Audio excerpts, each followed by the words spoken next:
Hello. So our group partners with the American Lung Association, including Lauren, Cassie, Samara, and myself, Mary.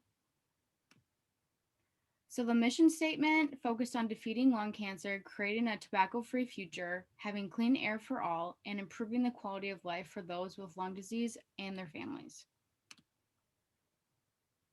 So the summary of experience, we instantly dove into the maternal health with the topic of maternal health with potentially presenting to local Duluth midwifery programs, and we believe due to COVID-19, many of the programs have been impacted, whether it be decreased funding or not having enough time to reply to our educational opportunity about prenatal smoking. During the emailing process, we all learned how to professionally address health issues and health programs throughout the Duluth area. We had also had the chance to attend the virtual Week of Action to represent UMD and the opportunity to meet local Duluth lawmakers to discuss the potential ban on flavored tobacco products. And we all shared our personal connections and experiences of how tobacco products have affected our friends and family. Then we were introduced by audits to Audits by Taylor, which is a questionnaire based survey which includes some of the following questions: what the smoke shops or gas stations advertise when it comes to tobacco products and flavored tobacco products, if alcoholic beverages are sold there, pricing of their tobacco products, and if they sell any tobacco electric devices or hookahs. We were all finished with our assigned audits. Then we dove into Plan B with creating awareness posters, newsletters, and infographics that Taylor potentially can use for spreading the word on prenatal smoking within the American Lung Association. Lauren created 4 social media posts along with a poster. Samara created an infographic poster. I created a newsletter, and Cassie created a poster. Over the course of the semester, we have learned more about the Lung Association and what they do for the community. At the very beginning of our volunteer internship, we set 3 objectives for ourselves, include the following. By February 27th, we will have attended and participated in at least 3 of the 5 days of Virtual Week of Advocacy. We did meet this objective with attending the lawmaker meetings, tweeting or emailing pre-written tweets, email threads that Taylor had sent to us towards our lawmakers and governor about the ban of flavored tobacco products. By May 17th, we will have completed 10 local tobacco audits to provide insight on flavored tobacco products within a local gas station or cigarette shop. We did meet this objective and are continuing to meet this objective until May 7th. Our last one, by the end of April, we will have had at least 3 presentations with our target population. Unfortunately, due to COVID, we believe, and just different busy schedules, we unfortunately did not meet this goal on presenting to Duluth midwifery programs. So therefore, we began making different social media posts, posters, infographics, and newsletters that Mary had previously talked about. We tied in Quip Partner, a program that works hand in hand with American Lung Association, into each of these graphics. For each of these objectives, we will provide our proof of accomplishments in the next few slides.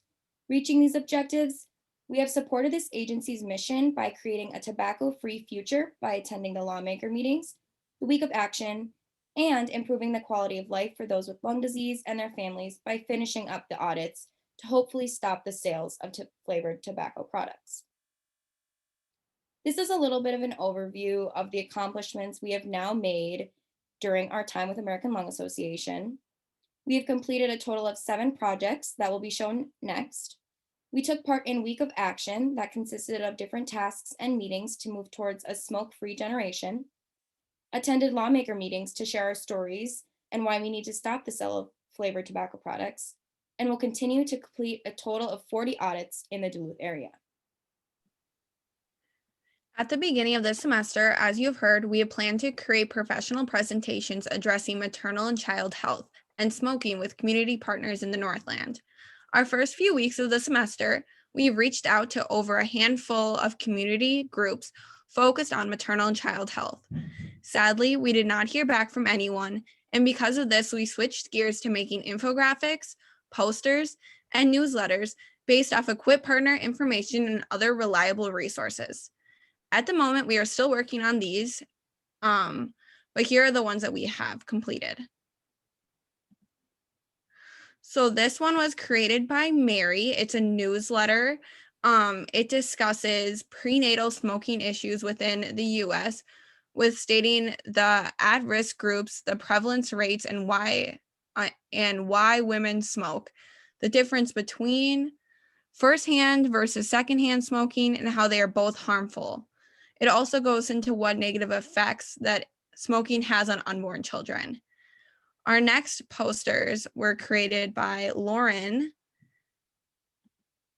And these two posters are made for maternal health, focused on mothers, and it's talking about quit smoking. And then we have two more posters created by Lauren. All of these posters, again, are focused on maternal health. Next, we have an infographic that's made by Samara. This infographic poster is cut in half so that it fits on the slide. So normally it would be one longer poster. Samara created this infographic to target parents addressing the use of e-cigarettes in high school students. Next, I have a poster that I created personally, and I created this after doing some research about smoking tobacco products while pregnant. Websites such as the CDC, Quit Partner, and others explained that it is never too late to quit. 1 day without smoking already gives your baby so much more oxygen. I added a call to action of contacting Quit Partner and listed their phone number and website. So like previously mentioned, we did participate in the Week of Action, and this took place February 22nd to the 26th this year. 100 Minnesota residents met with over 50 Minnesota legislators and urged them to keep lungs loud by investing in tobacco prevention and treatment and ending the sale of all flavored tobacco products. And then this is the Week of Action poster that we had sent out. And our group met with Minnesota Senator McEwen to advocate for investing in tobacco prevention and treatment. This was such a great experience to be a part of, as anyone can advocate for matters they care about. We shortly learned after the Advocacy Week that we are part of something so much bigger. Governor Walz announced that they would be allocating $8 million to be put towards funding tobacco prevention and treatment. And then here you can see a screenshot of the participants in the advocacy meeting with Senator McEwen. Next, we completed audits. This semester, we had the opportunity to complete tobacco audits for the American Lung Association. These audits consisted of going to local tobacco shops and taking notes and photos of what tobacco products are sold at that location, as well as their prices. Before this experience, I had never done anything like this, so it was interesting to see the behind the scenes work that organizations such as the American Lung Association have to do.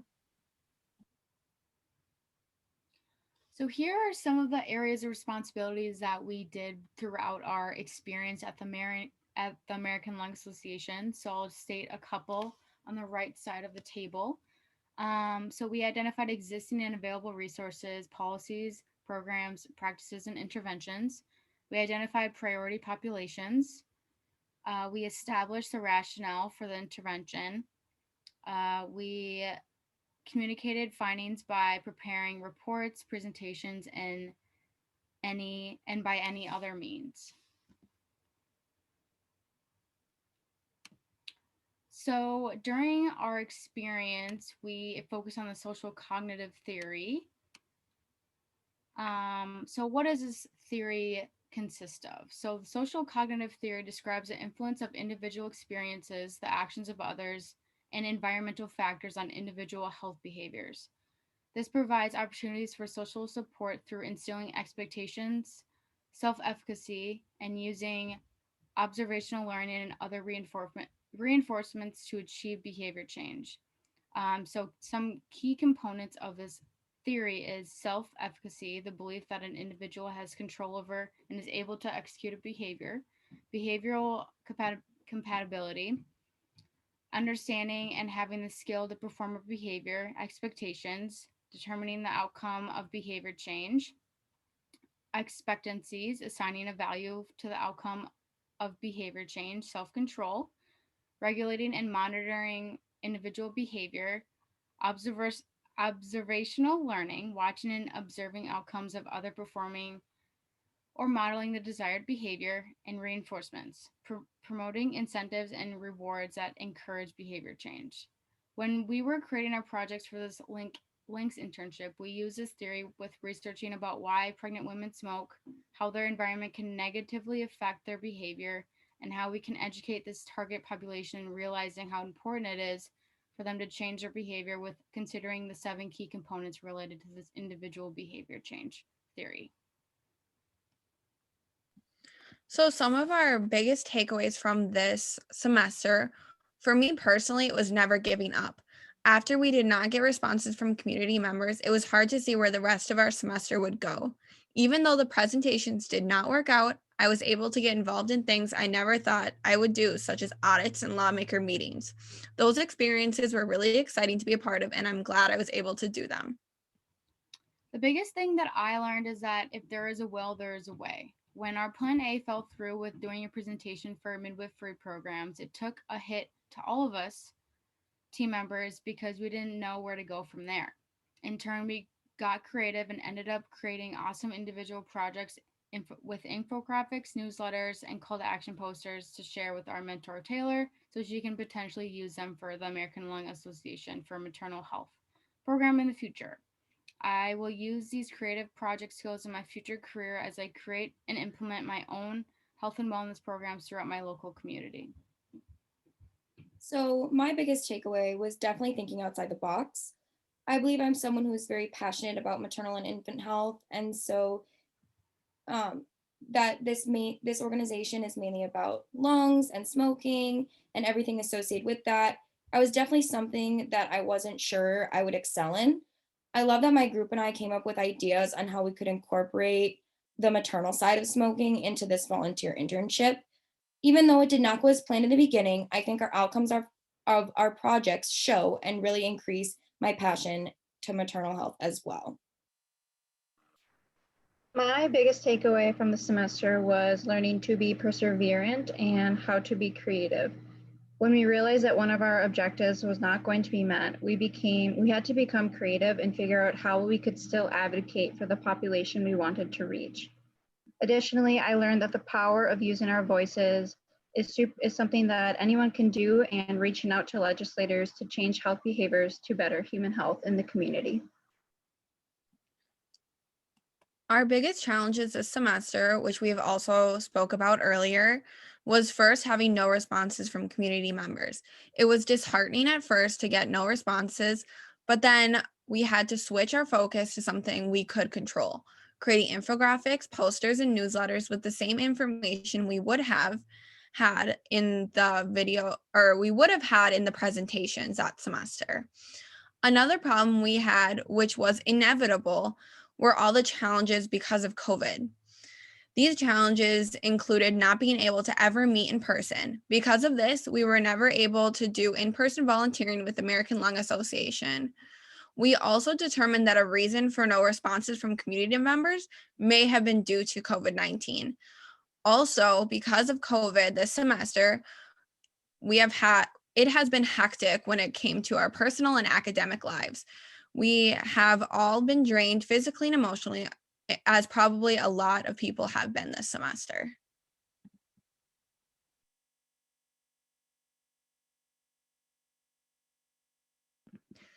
And so for our upcoming careers, in my personal career, I want to bring with me the professional skills I've developed, such as writing emails. I want to use the professional skills of creating important information in an infographic and poster, as well as I feel that it is a great way for the target population to learn new information. Also, as we had planned in the beginning, we wanted to work with the target population of mothers and young children. In my future, I plan to work with this same population. For my future career in a community engagement role, it's key to know your population and the demographics of the health issue. We were researching for our individual projects. I learned that it's important to know what populations are being affected and how this information can help me think of possible solutions to a problem. For example, many women that are in poverty smoke while pregnant, while the with the main reason being lack of education. This led me into creating a newsletter talking about the issue to send out to that focused population. For my upcoming career, I strive to support and care for others and advocate their well being before my own. Being in public health and also working with the American Lung Association, it really portrays how I think of others and their well being. I continue to push myself to find my passion, and I'm very dedicated and devoted to women's health. Therefore, being able to get out of my comfort zone and think outside the box, I will definitely have more confidence in bringing my passion hopefully into jobs I seek in the future. In my personal career, I will use the skills I developed working with the American Lung Association, such as professional collaboration and community engagement. More specifically, learning how I can use my voice to advocate for matters that I am passionate about. Because I want to go into maternal health in the future, and learning how to advocate for this population was really such a great experience.